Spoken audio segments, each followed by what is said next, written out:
Shalom. Yahweh Hashem Yahushua Barakatah. Yahweh Shema Dava Hashem Yahushua. This is the Isupk that started out at 1 West 125th Street, Harlem, New York in 1969. We're under commanding General Yohanan, here to teach the truth of the Bible. The so-called Black, Hispanic, and Native American Indians are the real Israelites according to the scriptures. Now, of course, it is Friday, so it's going to be our Lashwan Kodash, ancient Paleo Hebrew class. As you look on the screen here, behind me, you're going to see what we've been talking about over the past week, and what we're going to continue in talking about today is, especially from the book of Genesis chapter 10, and then all throughout the rest of Genesis, where the rest of the nations are introduced on top of course, the nation of Israel. Now, of course, Genesis is where you start seeing the nations take shape, where all the major nationalities on the earth start to form. And of course, Israel being one of those. But however, after the flood, of course, after Noah's sons, Shem, Ham, and Japheth have split off, the Bible begins to focus more so on a certain number of nations. You understand? Now, what we've gone over so far, and as you see on the board right here, we've gone over Israel, Edom, Moab, Ammon, and Ishmael so far. Okay, Israel, Edom, Moab, Ammon, and Ishmael. These happen to be all Shemitic people. You understand? Now, here's the kicker. When it comes to this, when people say Semitic, it's kind of it's strange for them to even say it like that, because the correct way of saying it, even in the English form, is Shemitic. Okay? Shem, meaning Shem, or Sham in the Lashon Kodash, right? Which would be Noah's son Shem, that would lead to the seed of Israel being born through them. However, even before you get to that point, you'll see that there are other nations that were established on offshoot branches that the Most High mentions in the scriptures. Okay? Now, why is this important? It's important to understand that to be Shemitic means you come from the seed of Shem. Now, where people today, the politics in today try to say that if you're anti-Shemitic, it's because you're anti the Jewish people. You understand? It even goes as far as to where I have to be careful to even say this on YouTube, okay? Because there are key words that algorithms have been programmed to withdraw from the internet just for using those terms, right? Or at least they flag them for review, and then the people that own most of the media, entertainment, what do we call it, telecommunications industries and things of the like, they have control over narratives. They have control over what gets put online. And because of that, technically speaking, America is no longer America anymore, because you don't have the freedom of speech. You don't have the freedom of expression. You damn near don't have the freedom of religion. You understand? And slowly but surely, they're even taking away freedoms to bear arms and things like that. However, without getting off topic, Edom is from the seed of Shem, so they are technically correct. They are Shemitic, because the Ashkenaz, the Amalek, a lot of the people of the Bible that would become the Assyrians, people that would take, who would take the land of Israel, once you get to the book of 2 Kings, where Israel gets replaced, the northern tribes of Israel get replaced by other nations that live in that land. And it's important to understand that their claim to that land goes back as far as that. But their claim to being Shemitic comes to this. And then, of course, goes to Shem himself. So these are different people that make up the nations that are technically Shemitic. Now, what we've done here is we've gone over this in Hebrew, okay? And this is important because it has taught us even more about what these names mean, what they mean. Of course, the backstories that we go over. If we were to go over the first nation there, it would be Israel, or in the ancient Hebrew, Yashar Allah. Yashar Allah. Yashar Allah. And then, of course, in the ancient Hebrew, we have the Assyrian, and we have the ancient Hebrew. Okay, and this says the exact same thing. We pronounce them the exact same way, whether they be in the modern Hebrew or the Assyrian Hebrew. So you're technically not learning two languages when you come into the Isupk. You're learning two different alphabets, but you are learning one dialect, and it is the ancient dialect.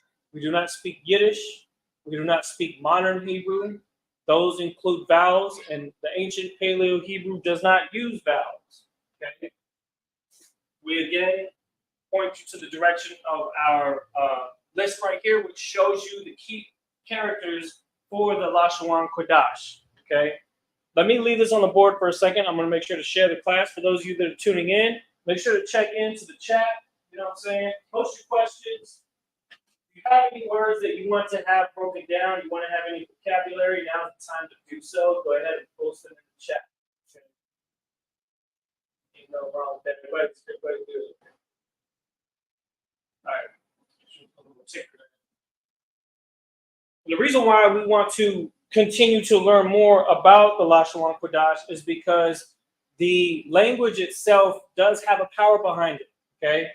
Now, I'm not going to sit here and tell you that modern Hebrew has a power or doesn't have a power. That's not what this is about. The scripture says the Lashawan Kodash, the ancient tongue, is a tongue that when spoken and used in prayer has more weight behind it than the languages that we have been forced to speak by our oppressors. You understand? And so we have to start getting away from that. You know, and it takes a lot of effort to do so. It takes a lot of time. You know, learning a new language is a huge challenge for anybody to undergo. I understand that. You know what I'm saying?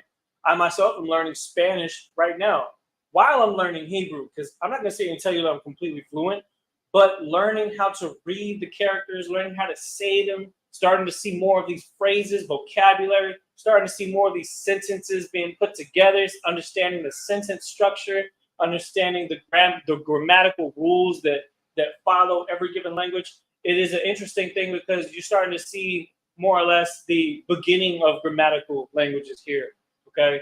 And that's something that has an immense amount of value especially when you look at all types of cultures and you see that from the seed of Shem, they originate from this language. It is a well-known fact that these different nations right here did originally speak in that actual tongue right here. You understand? And it goes back as far as Ibar, which was a man by the name of Eber who comes from the seed of Shem. Okay? You read about that in the book of Genesis. Now, bear with me one second. I'm just going to make sure to share the class. All right.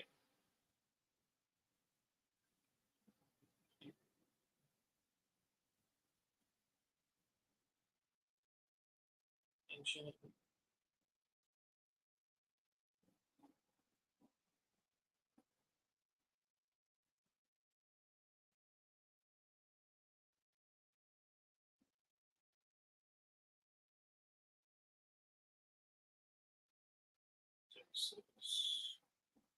All right, that's not correct.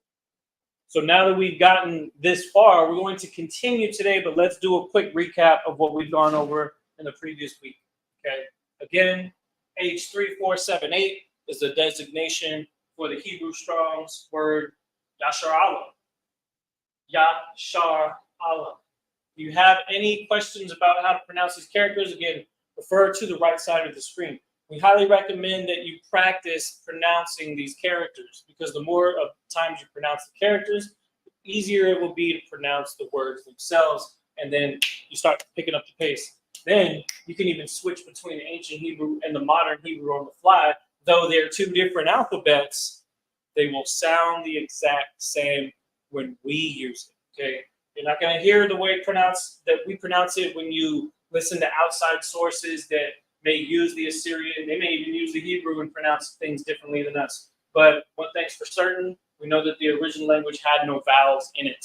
And that is something that we've discovered in studying textbooks, studying collegiate resources and things like that, that go as far back as to show us. Now, I want to reiterate this because this is an important fact. Yale University created a book, they published a book that talked about the ancient Hebrew. The title of the book was called Biblical Hebrew. This was brought out by Commanding General Yohana years ago, and quite a few times over the years, that the ancient language only had vowels. This is what it said in the book itself. And that there were more rules that were added to it over time to, modify the language so that it would be modernized to whatever specifications were necessary at the time. You understand? Especially when you're talking about how Hebrew was used as a language, but then there were other cultures that were spread out on the earth around the same time that may have used other languages. So some of the rules from other languages may have been mixed into the ancient Hebrew, and that's where you start to see the Assyrian take shape. Maybe some of these characters look similar to some of the other characters that sounded the same from other languages, like the Assyrians, right? The Syrians, the Palestinians, or the Philippians, or any of these other languages that come from any of the other seeds of Shem. And even in some cases, the seeds of Shem, like Moab, and Ammon, Chinese, and the Japanese, they have gone and have evolved the language for their to have it fit to their culture. Okay. Now, what we're simply doing is we're just going back to the original. Okay, as far back as we can possibly say. And one thing that gives us a really confident indicator that we're promoting this and teaching it with a very similar dialect to its original form is by taking out the vowels. Ah is not a vowel in ancient Hebrew. I is actually not a vowel in ancient Hebrew because they have their actual character themselves, and there are no filler characters in this language. Some of the other languages and some of the other forms of Hebrew to come after that may have added characters, but we do not add them to our alphabet. So you're only having to learn two sets of the same characters. That's basically it. Now, the next one that we went over, H123, is Edom. Okay, Edom or Esau. You understand? Which means red. Okay, Adawam. Adawam. Let's try not to get this mixed up with Adawan, that ends with a na, because that means something else. That means Lord. That means sir. Okay. However, Edom means red, and Adawam is how it's pronounced in the Lashon Kodash. Okay. Why is that important? It's important because red is, how do I say? The pronunciation of Esau's name. If I actually pull it up, let me actually get it. It's like, yeah, I'll give you 1 second. Esau.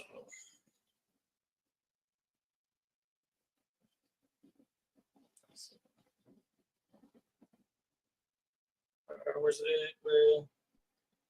Let's go.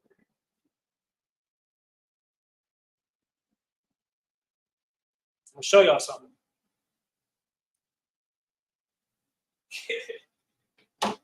So, name that we've covered, we've talked about Ibar, so we know what Ibar's name means, and that means the region beyond.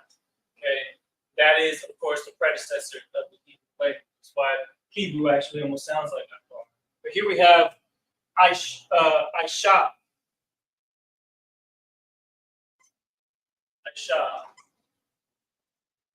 Technically, it's Aishawa or Aisha, but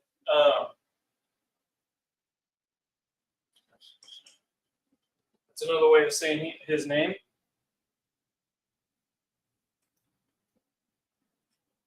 Aisha, which means to use up, to be offered, to be used. Okay, and in another sense, Aisha also means to waste away. Okay, another version of the word Aisha, like how it's used in the scriptures, um, 6215. H6215, Aisha or Esau, the name literally means hairy. Okay, so first of all, Edom means red. Aisha, which is Esau. So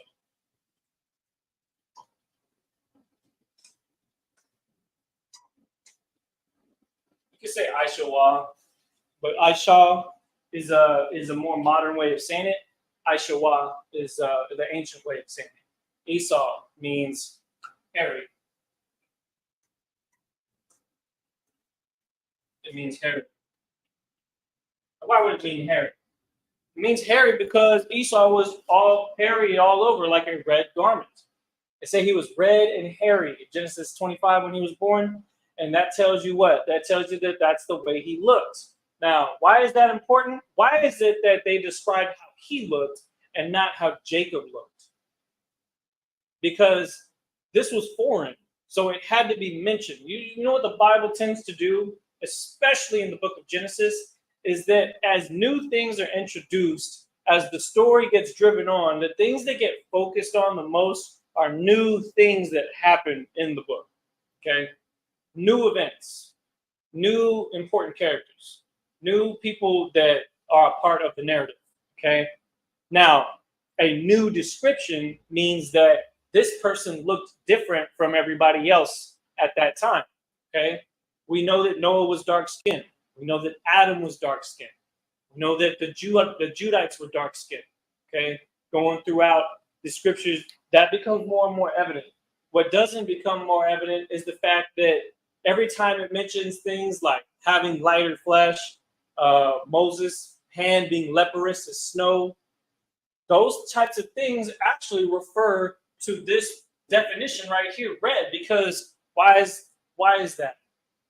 What is it that makes people red? What makes people turn red is when their skin layer is thinner and the blood that's flowing through their veins and their capillaries and through their their biological systems start to actually show through the skin. Okay, not so much so that it's leaving the skin like during a cut, right? Because anybody that has a cut on their skin will see red, but that red is under the skin. It's easier to see when the melanin content of that person's skin is less, okay, or a thinner layer, because technically the melanin is a material that toughens, that thickens the layer of skin. You understand what I'm saying? It fortifies the layer of skin. It's like having a wall built with more pillars on the abstract side of the fence to fortify that fence rather than having less pillars. Well, what happens is that fence is a lot stronger.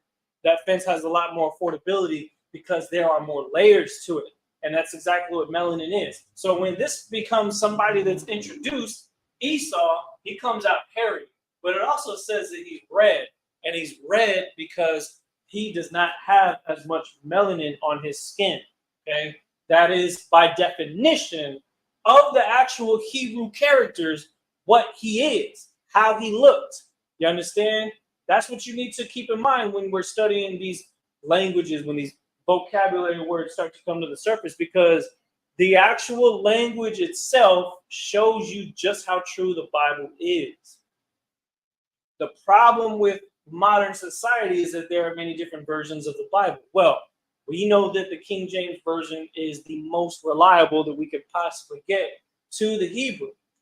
And so going with the Hebrew, okay, and then learning the language itself, learning the vocabulary, learning the definitions of those words gives us a better understanding of why the doctrine that was presented by the men, the elders of the Isupk in the late 60s holds true, because we are starting to understand the language even more. And again, this is things that they do not want us to know.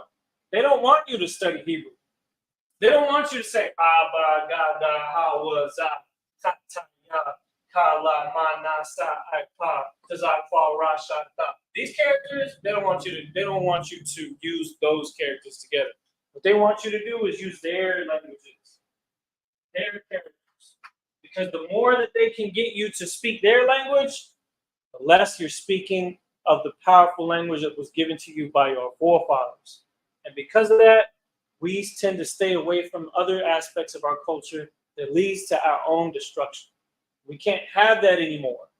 We have to come back to every aspect of our culture, the feast days, the garments, the mannerisms, the dietary laws, ceremonial laws, right? Feast days, the language itself, okay, and the mannerisms that come from speaking the language, okay, because this being a holy tongue, Lashawan, Kodash, meaning tongue is Lashawan, Kodash is holy.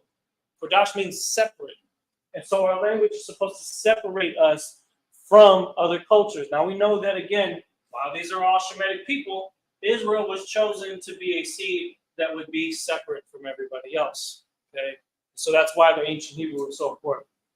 Let's go to the next one. H4124, Moab, Mawa Abba, Mawa Abba. Now here's an interesting thing. Abba means father, and that's actually part of Mawa Abba's name. Okay, of his Mawa Abba, Mawa Abba. Here we go. We got possessive adjectives, we got prepositions here. Now, what do we see here? It's actually supposed to be here. But of his, or mawa means of his, and abba means father. And then here we see it in the ancient Hebrew as well. Mawa abba, Moab, Mawa abba. Moab would be the far eastern / northern region of the known world at the time. In that side of the globe, okay, they call it the East, the Far East. That's where Moab began to settle. Far East Asia, okay. Ammon, a kindred to Moab because they shared the same father, and that father's name was, I believe it was Lot. Okay, Lot, whose daughters tricked him into impregnating them, and then both Moab and Ammon were given a curse that make them look different from other people on the earth.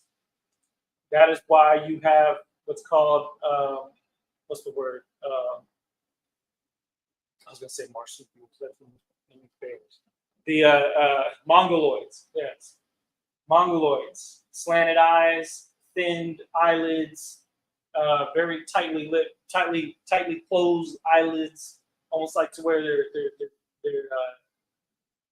they're almost closed completely. You know what I'm saying? Now, again, that variations between those peoples do vary over time, but for the most part, they've actually stuck with each other, and that's probably because they just tend to like the way that their own people look. That's perfectly fine. Most High made every nation to have their inheritance, and He made every nation on earth to have their people to have amongst themselves. You understand? The Most High is very merciful. He isn't to the point where He isn't just like, of course, He says that the nations are as a drop of the bucket, but the nations, they still have what they have. You understand? They still have dominion over the earth for a certain amount of time. In fact, when Israel fell, the scripture says that salvation was given to the other nations through our fall. So they have their dominion right now because of our backsliding. Okay. And it just so happens that they do come from the seed of Shem. So there may be a glimmer of, I don't even want to say blessing, but of a preference for a specific time where these nations have had their chances to thrive throughout history. I would say, arguably, if there is one that can compete with Edom as far as their ability to thrive, it would be these people right here, where down the line of Shem, you have other people that are introduced in the scriptures, right? And of course, the Most High is dealing with a very specific seed. However, the Most High chose the seed that would go from Abraham to Isaac and then unto Jacob, okay? Abraham to Isaac to Jacob. We know that Jacob's two sons were Jacob and Esau. That Isaac's two sons were Jacob and Esau. But what about Abraham's sons? Because the scripture does mention some of them as well. The scripture talks about Abraham's son And you know what? His firstborn son wasn't even Isaac. His firstborn son, Ishmael, Yashamayala. Now, why is it that there's no nation of Isaac? Well, the nation of Isaac, Most High narrowed down the specific importance to what would come from Isaac. Okay? Israel receiving the blessing after having taken it from his older brother Esau. Where you see in the Bible multiple times the Most High, even though he ordains that it is a natural thing for the firstborn son to receive the inheritance, there are certain seeds that he prefers over others. Okay? And that is why the Most High chose Isaac over Ishmael. There's a reason why he chose Jacob over Esau. There's a reason why he chose Shem over Japheth and Ham. You understand? It happens all throughout the scriptures. All the way up until when you get to the point where the 12 tribes of Israel even have, where even some of the brothers of the 12 tribes of Israel aren't the ones that are considered the official 12 tribes. You know, like Dan, for instance, right? Because that technically was one of Jacob's sons, but he's not one of the tribes. At least he's not by name one of the tribes. He had been assimilated into some of the other sons. Okay. But without being too long-winded, we have Yashamaya. God will hear. Shammai means to hear. Yashamai means God hear. Understand that? Yashamai Allah. Oh, so like Yashamai Allah. There it is. Allah does mean the power. Okay? It does mean the power. But it is also influenced on here where you have the Yashamai Allah. Okay? God will hear. Speaking of which, we went ahead and brought, I believe it's Deuteronomy chapter 6 and 4. I forget which verse it is. I think it might be this one right here, where we actually start the sentence off with the word hear, which is Shema. So it says, "Hear Israel, the Lord our God, the Lord one." Hear, O Israel, the Lord our God is one Lord. Okay? This is a vital saying in the scriptures. This is such a very important phrase because the conquistadors, when they came to the Americas, they were studying the Native Americans, and the Native Americans actually spoke in Hebrew and were saying this very sentence to them as they came off of their ships, because it was a way for them to claim that no matter what was coming up against them, whatever person they were getting ready to meet, that they understood that they had belief in one God. It was the most important thing to the Native Americans that came across them. You understand? Shemai Yashar Allah, Yahweh Allahayanawa, Yahweh Achad. Hear Israel, the Lord our God, the Lord one, meaning is one. Okay? The Lord our God is one. Allahayana. Okay? Now let's just take this right here. Allahaya. Okay? We know that again, this does mean power, because the word God actually means power. You understand? But out of respect for the Most High's name, a lot of times in the Bible, it is not called Yahweh. His name is referred to in some cases as Allah. Now, here's the problem. Problem is that Ishmael was also a seed of Shem. Okay?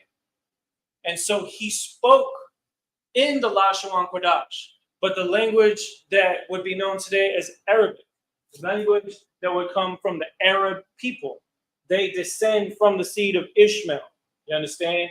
And so some of their mannerisms, some of their languages, some of their dialect has taken and almost perverted those words to mean something completely different. We know that one thing is true.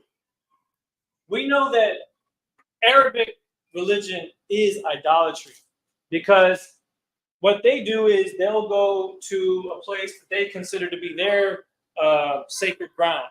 And at this place, they have a stone that supposedly came from space, and it was a house for their beloved, what do you call it? seer or whatever you want to call him, whatever his name is. I'm not even going to say it. And that because that was a place where he dealt with, that they have to circle around this stone, they kneel to the stone, they pray to the stone, they kiss the stone, and in doing so, they're worshiping a stone. Okay? Let's not try to beat around the bush. That's what that is. The Most High said that we're not to have any other powers before him. Matter of fact, I think that might be a scripture that I want to quote today.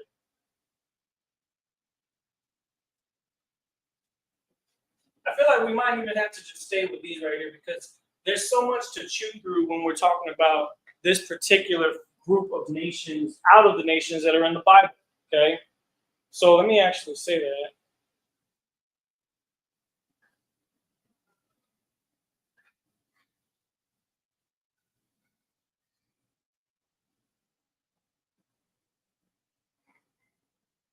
There we go. Exodus chapter 20, verse 1 says, and Yahweh spake all the world, saying, verse 2, I am the Lord thy God, which have brought thee out of the land of Egypt, out of the house of bondage. And then he goes right on to say, thou shalt have no other gods before me. Now let's actually write that in the Lashalom Kodash, because the Most High is saying this, okay? Exodus 20 and 3.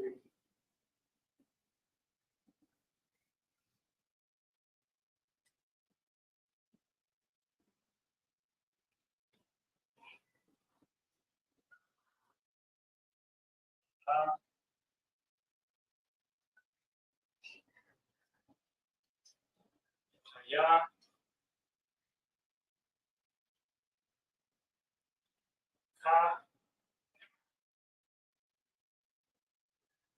There's that word again.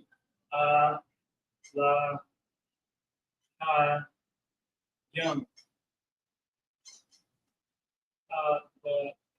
Yum. Other. Akarium.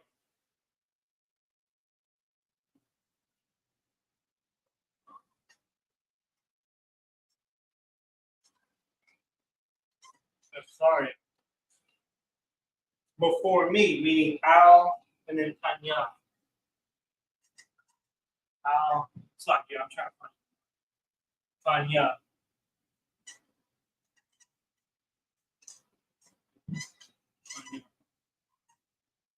What is it that I'm saying right here? What are we reading here? Okay. I'll tell you. Most High is saying, thou shalt have no other gods before me. Now, in the Hebrew, the sentence structure is a little bit different. Okay. Things are kind of flipped around. Think the way that Yoda in Star Wars likes to talk, where things are backwards, right? No shall have you. This is crazy because if you read it left to right, it actually sounds the way that English is pronounced in its sentence structure. You shall have no, right? But the Lashon Kodash is backwards, so the sentence structure is backwards. That's something that you have to kind of start wrapping your head around, okay? No shall have you, okay? Or instead of you shall not have no, it's no shall have you. No shall have you. And then it says God's other. So here's God's right here. And what is that actually telling you? Okay? What is that saying? This is a real heavy statement. Let me actually finish this. Other Akarium, and then before, and then Hanya, which means me.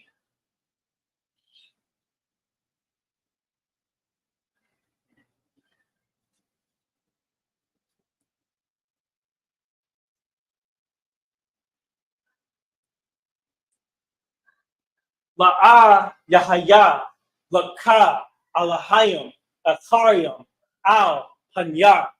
That's what the Most High told Moses. And perhaps it may have sounded very similar to that way that I just said. La'a Yahaya, Laka, Alahayim, Akarium, Al, Hanya. Again, we're going to the most oldest form of the ancient Hebrew. Then the oldest pronunciation will sound more barbaric, but that is actually more holy, more separate, less influenced by things, less affected by other cultures, the original culture itself, some of the original languages on the earth itself, the oldest languages that we can find here on the earth that people used to speak so long ago. You understand? That's what we in the Isupk want to focus on. We want to try to rediscover the heritage from the ancient times, because it is what will bring us back to a glory on the earth that allows people to live longer, allows people to overcome their flaws, allows people to have the strength spiritually to fight through their flesh. It all comes through language. It all comes through law and culture. So it all ties together. The Most High says, "You shall not have any other gods before me." But the word gods, Elohim, is used even as far back as the book of Genesis, where it says, "And God created the heavens and the earth." Then he refers to the angels as he tells them, "Let us make man in our image after our likeness." So who are these gods that it talks about in this sentence here? Because we know that the Most High is the only real God that has any power and dominion over the earth. So what does that mean? What is that telling you? That if you try to give your preference, your dedication, your worship to anything that is below the Most High, it is a different power. That includes the angels. You understand? You're not supposed to worship an angel. You're not supposed to worship the spirit that a deceptive angel, or at least one that would be considered to be what's the word? An evil spirit, a deceptive spirit. The scripture even talks about that. The Most High sends them to deceive people. And that's what he's done with the other nations. Whereas Israel worships the Most High when we worship him in truth and with our real culture, other nations, they worship gods that are below the Most High. And the word God itself, Allah Hayyam, because this is a plural word, Allah, and then Hayyam, which means the, and then multiple plural of that, okay? Allah Hayyam, multiple gods, which is what the angels are, because they are powers that were used by the Most High to create. Now, again, the Most High could create everything himself, but he created beings that had the power to create. So he has the ability to make beings that have the abilities that he allows them to have. And now that becomes a strong delusion in the mind for the nations that study and worship their gods that are not the Most High, where they have every feeling that what they believe in is to be true because of whatever coincidence happens in their life that makes them think that that God is actually of something of power, because of something that they did that had some kind of cause and effect that made them believe that there was a God that wasn't the Most High, that actually gave them some kind of assistance in their time of need.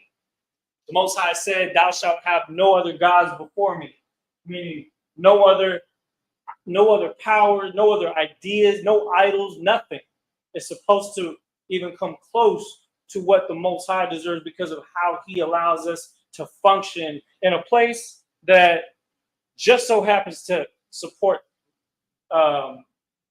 terrestrial life. It's not common in space. It's not common on other planets. We know that maybe that perhaps because there's so many that there might be, but the problem is we haven't seen anybody visit from them. We haven't had no confrontations with beings from other planets. To have confrontations with other beings, the Most High created them to do his will.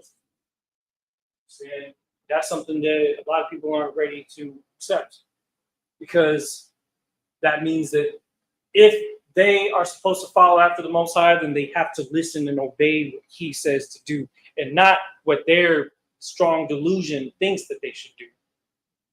You understand? And these nations here come from the seed of Shem, who come from Noah, who comes from Adam. But here's the thing: the Most High It's very selective as we start to go further into the Bible and start to find out who it is that he chose to lead the earth in righteousness. That's a part of the scriptures that is not talked about enough. You understand? It's just not talked about enough because, hold on. We're going to continue here. Let's see.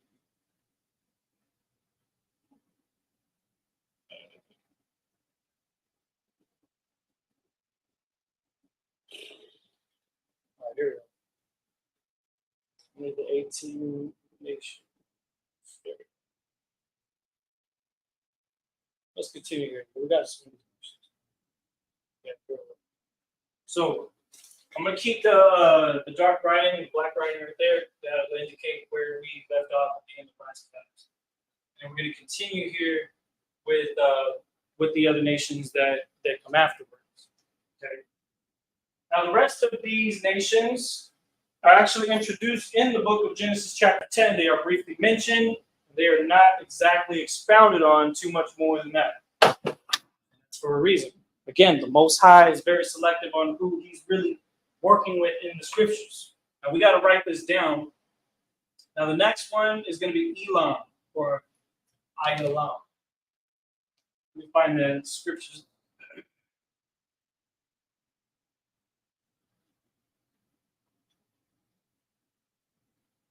Genesis chapter 10, verse 22. We're going to come to H5867. Trying to find a good marker. Any marker is not a full job. We'll try the bread.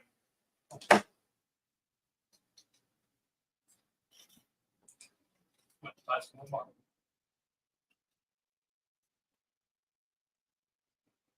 5, 8.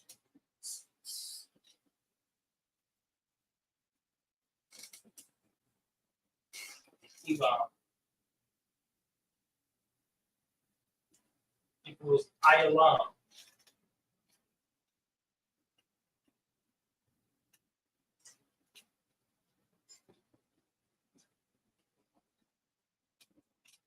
Now again, we're going to write it in the Assyrian Hebrew. First, we have Elam, which means Ayalam. And I'm going to tell you what the definition here is in a minute. These names have a meaning, okay? They describe who they are. Who is it that Elam is? Well, let's see here. Elam biblically is a province east of Babylon and northeast of the lower Tigris River. Okay, Elam. Which means Ayalam. Here it is in the Assyrian.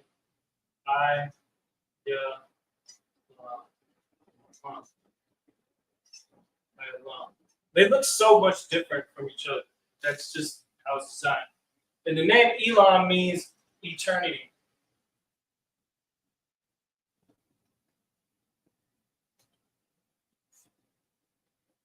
Eternity. Matter of fact, there is a form of this word that is used in the Lord's Prayer where the Most High says, La'awalamyam, which means forever or for eternity. La'awalam.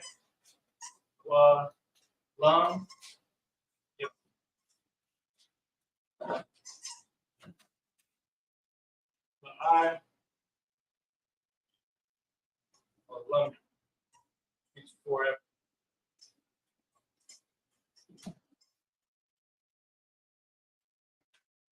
I will love you means forever. This is a phrase that is used in the Lord's Prayer.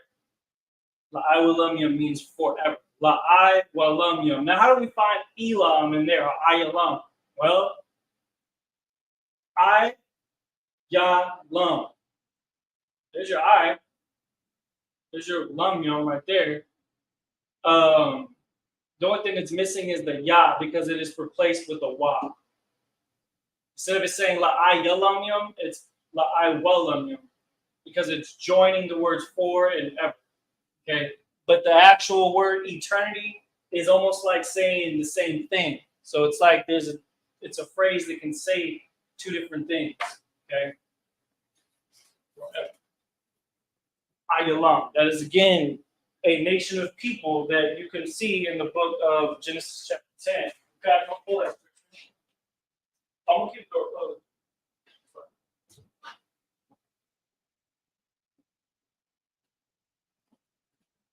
Now, who is Elam? It says the children of Shem, Elam and Ashur and Arphaxad and Lud and Aram. Okay. Now, so who is unto Shem also the father of all the children?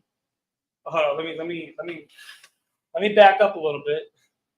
Genesis chapter 10 and verse 20. These are the sons of Ham after their families, after their tongues, and their countries, and in their nations. So the previous verses were going over the seed of Ham, and some of those nations are mentioned when what we're going to be going over today. Now, verse 21, it says, unto Shem also the father of all the children of Eber, the brother of Japheth, the elder, even unto him were children born. Okay, so there was also a person named Japheth that was the son of Shem. Okay, it's like he named him after his brother. Okay, but Eber is the people that would eventually go on to have the 12 tribes of Israel spread from them. Okay, but there were other people. So you had the children of Shem. Verse 22 says, the children of Shem, Elam, and Ashur, and Arphaxad, and Lud, and Aram.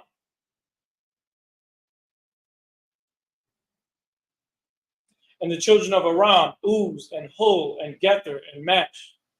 And Arphaxad begat Salah, and Salah begat Eber. Okay, then there's another name, Eber, right there. It's one of these Ebers. It says, and unto Eber were born two sons. The name of was Peleg, for in his days was the earth divided, and his brother name was Joktan. And so it starts to go into all these different lineage. And so the ones that the Most High knew that was going to actually have some that was some significance. Elam was definitely one of them, and his name means eternity. So this is a people that actually were not rooted out of the earth. Elam was a people that endured since that time. Okay. So you can read about Elam in Genesis chapter 10, verses, I think, 21 and 22 is where it goes over the sons of Shem himself. And so Elam is a brother of, who we say his name was? Eber. I believe it was Eber. It was a relative of Eber. Now we have Japheth. Now this is interesting because their nation is actually mentioned as the direct lineage of Noah, rather than, of course, Shem, Ham, and Japheth. You don't actually see Shem and Ham. Well, you do see Ham. You see Shem on the list of nations that we study. You have to go a bit further down their lineage to actually see what their importance lies. But Ham and Japheth were nations that broke off and became large enough to the point where they would be considered a nation as well. Okay. So now we have Ham, and this is let me get it. The sons of Ham. Here. H2.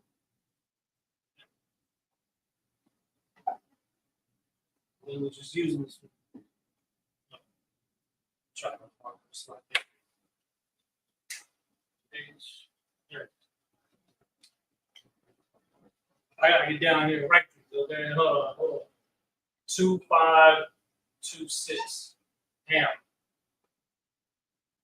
Okay.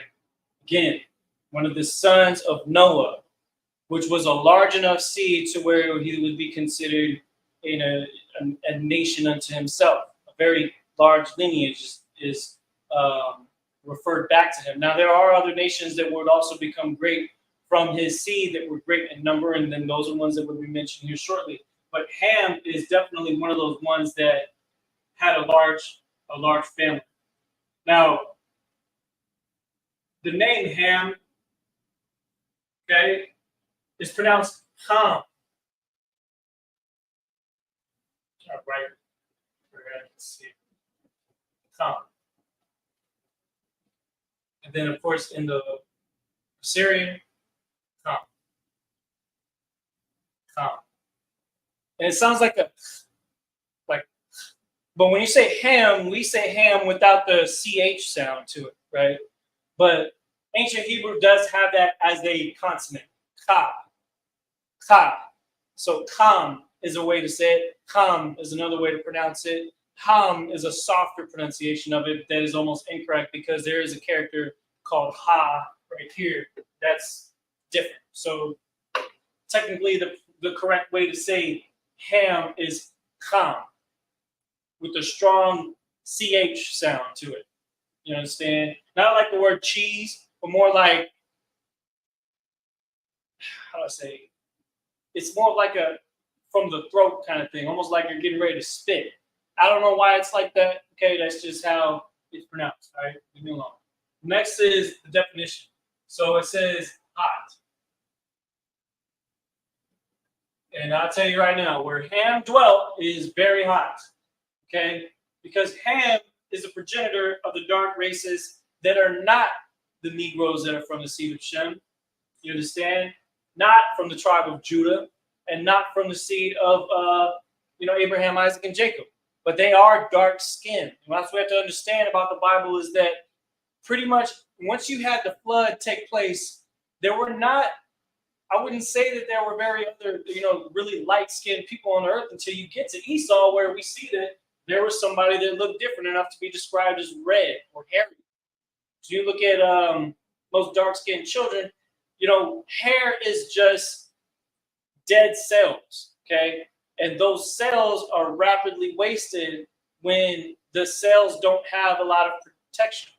But what happens is the melanin actually protects the cells, and so hair does not grow as fast on darker skinned people. I mean, it can, but it wasn't common back then. You understand? And so people that were darker skinned were not known as really, really hairy, like all over their body, because that's where their skin is at. That's where the exposed skin is at. So that process there is why there are certain people on this earth that have more hair and most people and there are people that don't. And it just so happens that people that are of lighter complexions tend to be hairier. That's just science. Okay? That's just how it works. That's how the elements of this earth work. Okay? This isn't us trying to be inflammatory or anything like that. We're just talking about facts. Okay? Dealing with facts. The Bible is facts. It's not fiction. So we have Ham, or the second son of Noah, the father of Canaan, and of various people which were inhabitants of the southern lands. Hey, can you close that door? Bob the shop. Inhabitants of the southern lands. Okay, and what is that talking about? That is actually referring to the people that would take over most of what we know today as the continent of Africa. I see you there, man. You trying to be in class or what? We're learning about the nations of the Bible and how to pronounce them in Hebrew. Oh, are you taking that? Go ahead. It's all good. What? All right, so again, Ham is hot. That's what his name means. Okay. It comes from the same origin as the word Kam, it means warm as well. If I go into an even further definition, Hamam, which is H2552, means to grow warm or to become inflamed or to warm oneself. They all basically mean high temperature, okay? That's what Ham is. And they can afford to be in that because, again, they tend to have an even denser layer of melanin than even the seed of Israel. Because Israel is dark-skinned, but Ham is dark skin. I'm talking about like obviously there are dark skinned people of different shades, but Ham tends to be more on the side of really, really dark. Okay. And again, this does have variations depending on different genetics, different families that come together, different mothers and fathers and things like that. But Ham and the seed of Ham, which would be known as the Africans, and then of course we got a couple other nations here within these people that are also mentioned as nations in the Bible that are in the same chapter. So Ham is definitely one of them. And it means hot. Now we have Mizraim. This is I gotta actually It doesn't say Ms. Ryan. I don't think it says Ms. Ryan in English. Okay, there it is. There. That's it. Okay, most accurate. Ms. Ryan. The sons of Ham, Cush and Mizraim and Put and Canaan. Okay? So we have Ham.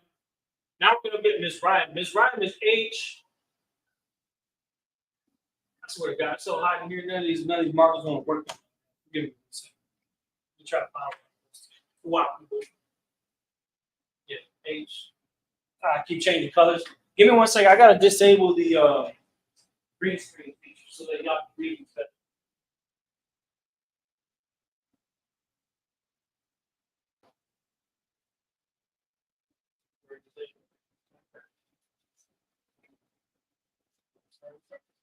I don't know if I'm going to get through the rest of these. So now we have H4714. H4714, and this is Ms. Ryan. Ms. Ryan.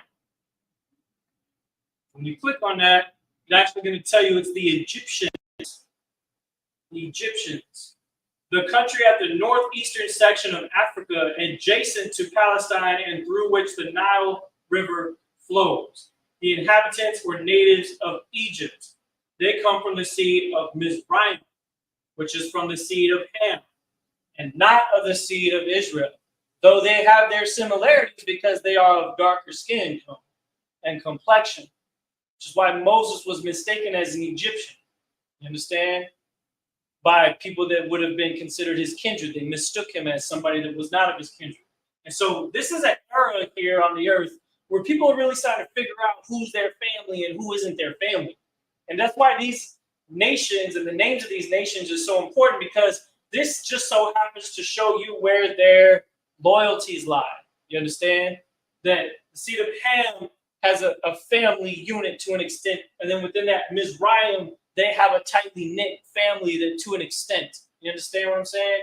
And so you're seeing that all throughout the scriptures, but then guess what? The Most High himself has a specific family to which he deals with in a spiritual sense. And so while these other nations are mentioned, they are to lay the groundwork for the forming of the story of the scriptures. And so Genesis chapter 10, still at the very beginning of the Bible, not even when he's getting really into the depth of Genesis, it is mentioning these nations here because it is setting you up to understand where the loyalties lie of the people that come from these seeds that are separate from the seed of Shem, separate from the seed of Abraham, Isaac, and Jacob, and who will be the Israelites.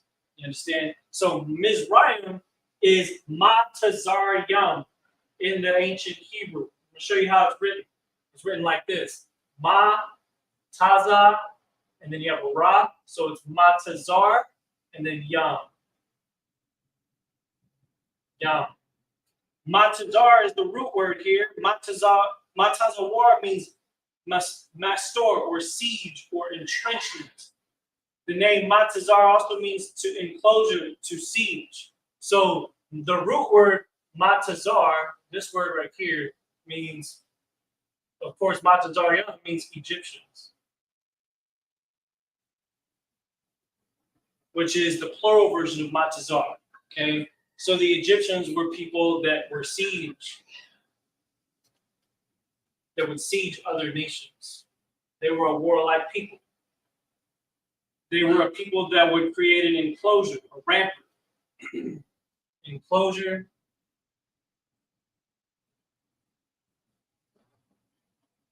Or rampart. To bind, to siege, to confine, to cramp, to show hostility to be an adversary, to treat as a foe, to form or delineate. So in its root word, Matazar, which is part of the name Matazar-Yam, Matazar-Yam, we know that when we add a Yam at the end of something, it means that it's the plural of something. Like when we say Alahayim, that means angels, because we're talking about multiple powers. You understand? But when we're saying Matazar-Yam, we're talking about people that are sieging, they're enclosing themselves. That means what? They're encamping themselves and defending their area. And that is exactly what Egypt was known for. Egypt was known as a very secluded and defended, strongly defended area of land. So much so that it had to have been separated from Ham himself.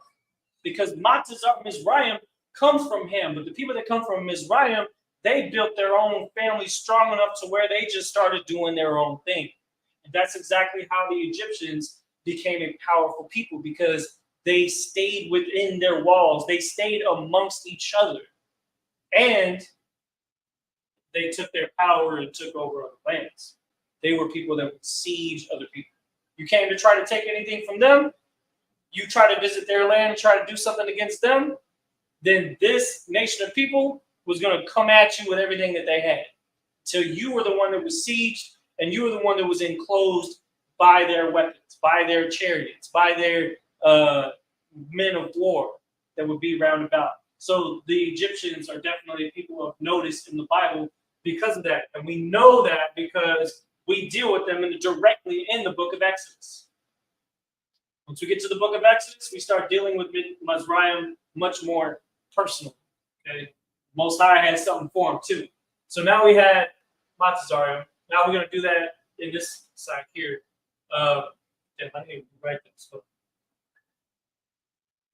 make sure this is written good for y'all. Ba.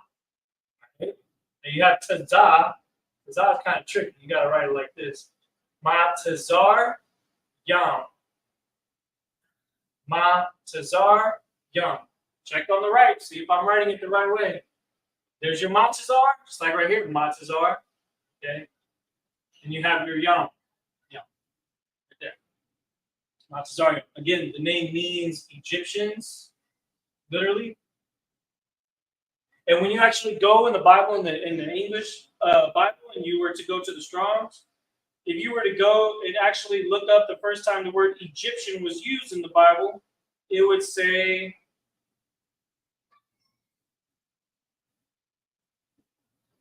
Genesis 12 and 10, and there was a famine in the land, and Abram went down into Egypt. This was the first time the word Egypt was used in the Bible. And when you click on it, and it brings you H4714, it takes you right back to Matazarium. So even though there was a name that was used in English that would be a bit different from its original form, we can still go to the Strong's and see, look, the Egyptians are Mizraim, the seed of Ham, the seed of Noah. You understand? So while there is some form of distant kindred between Israel and Mizraim, they are separated from Noah's son Ham and Shem. You understand what I'm saying? And so there is a split in this family tree that has Mizraim and Israel so much different that their culture was different. The way they looked had some similarities, but they were ultimately different. You understand? Different from Ham, different from Mizraim. The Egyptians were a warlike people where their name literally meant to siege, encamp, and to, what was the other word? Mastor, or Matsor, to enclose.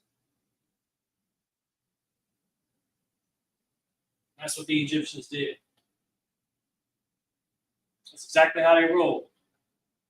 Now we got Canaan, another son, okay, of Ham. Another son of Ham. Hold on, did I skip one? Elam. I did skip slightly. I'm gonna do Japheth right now.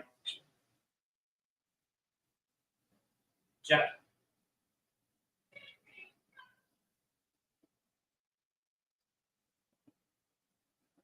Japheth. H3 315. Japheth. I gotta move this down.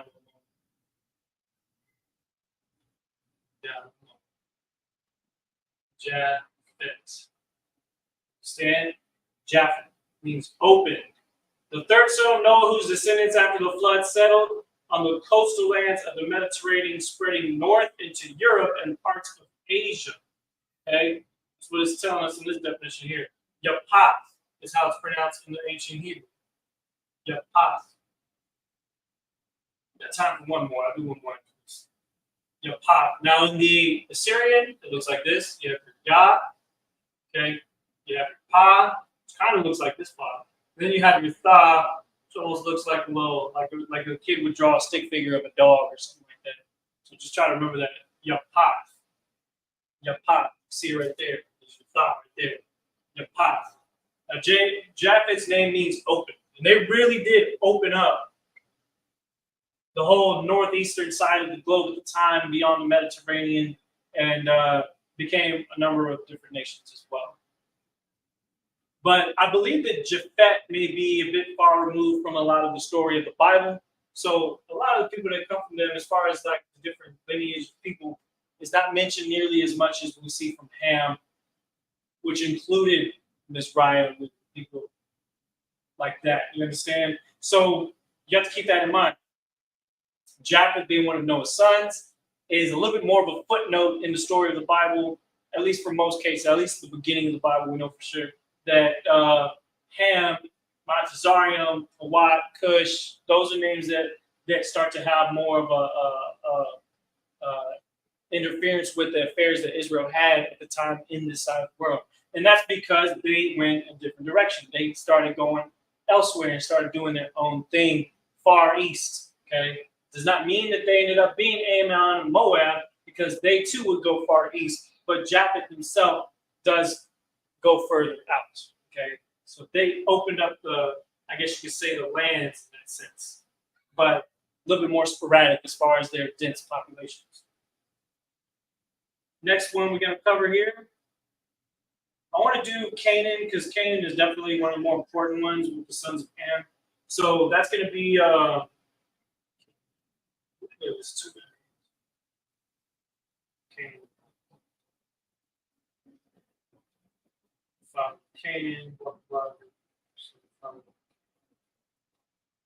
Ham is the father of Canaan, of course. All right, so Canaan is H3667. This is another player in the game. You know what I'm saying? After the sons of Noah spread out, where you had, Egypt, they held it down the northeast side of Africa. Then you have Canaan, okay?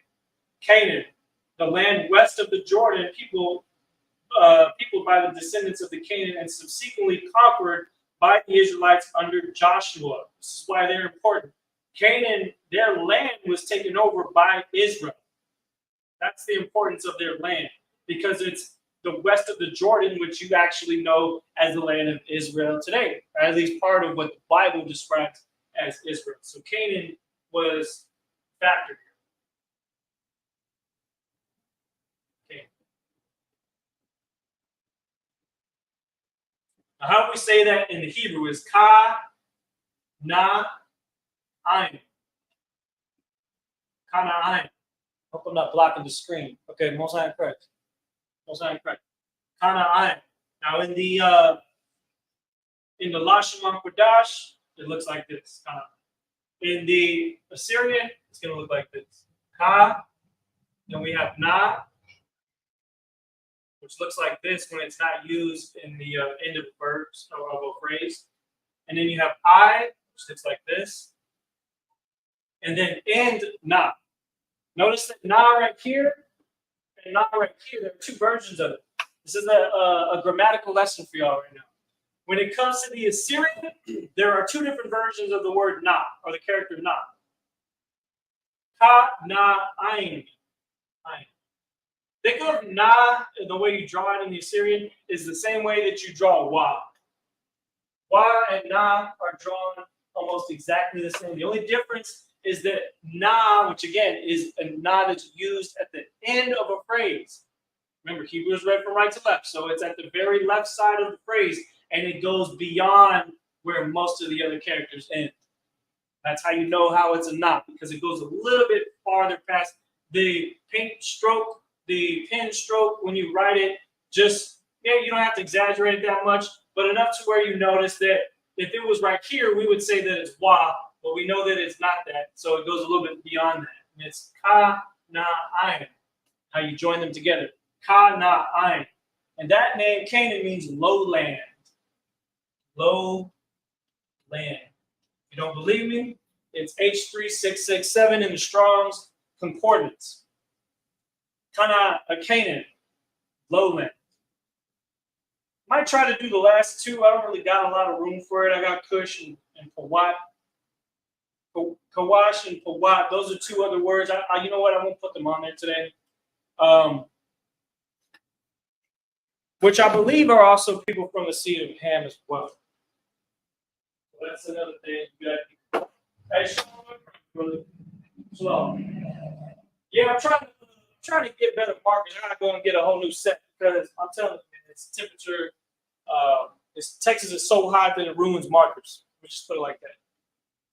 So now what we've done here is we've gone over quite a few, not all, but quite a few of the nations that are mentioned in the book of Genesis, especially when dealing with people that come from the seed of Noah. Okay, Noah's sons Shem, Ham, and Japheth become the nations of the Bible. Now we see Japheth on this chart, and we see Ham on this chart, but we don't see Shem on this chart. Instead of Shem, he actually branches out and becomes these people. And it just goes to show just how much the Most High separates the seed of Shem, because he really focuses on the very minglings between them and also the separation of them. So you have Israel, Edom, Moab, Ammon, and Ishmael. They all come from the seed of Shem. Then you have Elam, Ham, Mizraim, Japheth, and Canaan. Then you have Put, and then you have Cush. So other people, I believe, that come from the seed of Ham. That now, mind you, Africa is a very large continent, okay, and so there's plenty of room for them. And the Egyptians, they settled on the northeast. It does say right here, Canaan settled on the lower side. We know Japheth went far northeast of the Mediterranean into what we know today's Europe and other areas like that. So they really spread out, okay. Now, saying them in the Hebrew, we're going to do that first before we get into today's class. I want to make sure that anybody that's in here gets a chance to pronounce them along with us. Okay. Now, notice when I'm pointing at this and when I point at this, it's going to sound the exact same, but it's going to look different. Because again, we're using two different forms of Hebrew, but with the same dialect. So you're only learning one language when you come into this class, but you do learn two alphabets of that one language. Okay. So that is something that take a little bit of getting used to, but we start to pick up on it more as we go along. Okay. So shalom to y'all that are in the chat today. I'm saying anybody that's tuning in. Let's get some practice on this.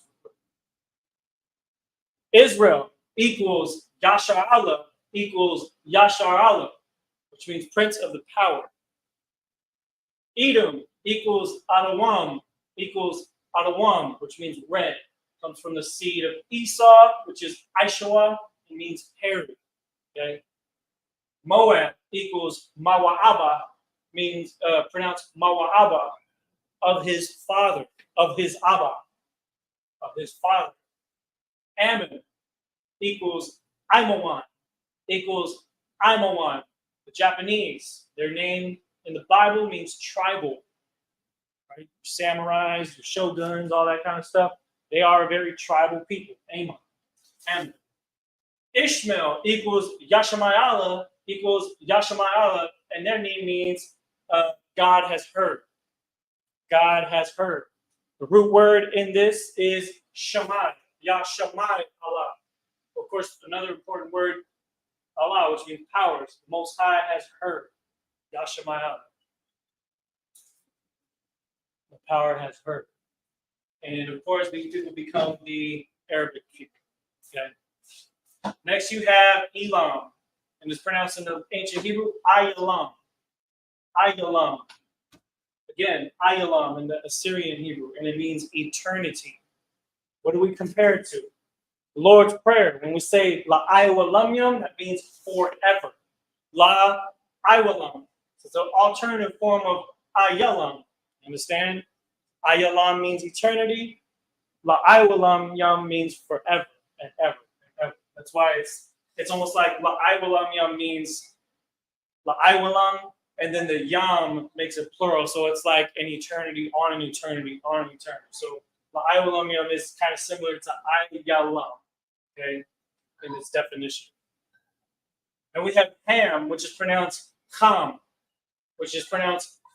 in the Syrian as well. And then that means hot or turning warm or becoming warm or of high temperature. Ham is, of course, people from Africa, you understand? Because that's what you see in Mizraim, that's what you see in Canaan, it's what you see in Cush and Pawat as well. Now you have Mizraim, which is one of the heavy hitters from the seed of Ham. All right. Matazarium. Arguably probably the most important biblical seed from Ham, okay, as far as our story goes, the Egyptians.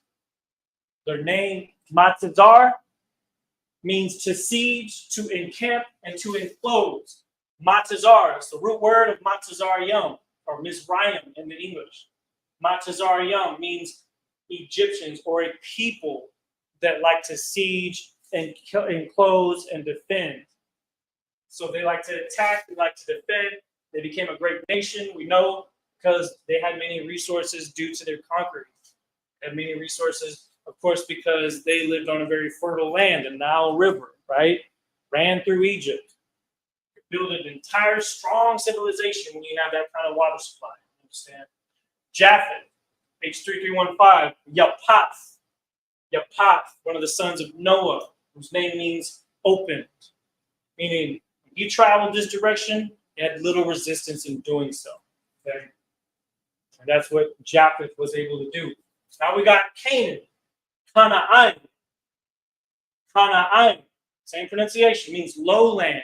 Okay? Theirs was down south more. Canaan, a little bit down south. However, what part of south? South according to what? South of the Mediterranean, west of the Jordan. You understand? Of the known world at the time. Why does it say lowland? Because again, we know that Japheth went up into the north. We know that Matazarium went more this way, and the seeds of Ham started to deal with everything on Africa, but there was some bleed over into the Fertile Crescent that we know as the Mediterranean. Let's say this is the Mediterranean right here. Let's say the Jordan is right here, and this is where Canaan was at. Now, Israel at some point is going to deal with those people once you get to the book of Joshua. Okay. And we had two others, some honorable mentions that I didn't put on the board today. We had Put and Cush. Put and Cush. I'm just going to read the pronunciation real quick. Cush. No, we ain't talking about weed, all right? Okay, don't smoke weed. Not potheads. The son of Ham, Cush, Kawash, means black. Well, there you go. Kawash means black. The son of Ham and grandson of Noah, progenitor of the southernmost peoples located in Africa. Good night. There you go. There you go. Now we have Put, or Pawat, means a bow. A nation of people of northern Africa, most likely the Libyans. Okay? The Libyans, or at least the land that is now known today as the Libyans. The people that originated in that land that settled there after the flood. You understand? And that's how you get the nations of the Bible. Any particular specific name, they come from these people here. You know what I mean? When you start talking about the Hittites and the Jebusites and the, all these different sites and all kinds of names and stuff, they come from these. And then, of course, the other two we mentioned, you're dealing with that. Okay. So in the Isupk and the Command General Yohana, we learned the Hebrew, we learned the definitions of all the nations of the earth. Because these are the people that Israel is going to be governing over, is it not? And if they aren't, Christ said to bring them hither before him and slay them before him. So it's up to us to actually understand the geopolitical landscape of the ancient times so that we understand who is who. You understand? The Most High separates everybody in all the nations back to where they're supposed to be at. So I hope that this class was edifying for you brothers and sisters. Make sure to share the class, like it, post it on social media. If you learned something, give this video a like. Make sure, of course, to take notes. It's always good to take notes. It gives you the best ability to retain the information. And we're just going to keep rocking and rolling like that. We're going to continue to serve the Most High. Tomorrow, we'll be doing our what we call the Sabbath service tomorrow morning, 11 a.m. You can catch us, of course, on Facebook, YouTube. We're going to rock it out like that. So check us out in the morning. And with that, shalom. Yahweh Hashem Yahushua Barakatah. A thumb to all the brothers. Yahweh Shema Athan Hashem Yahushua to all the sisters.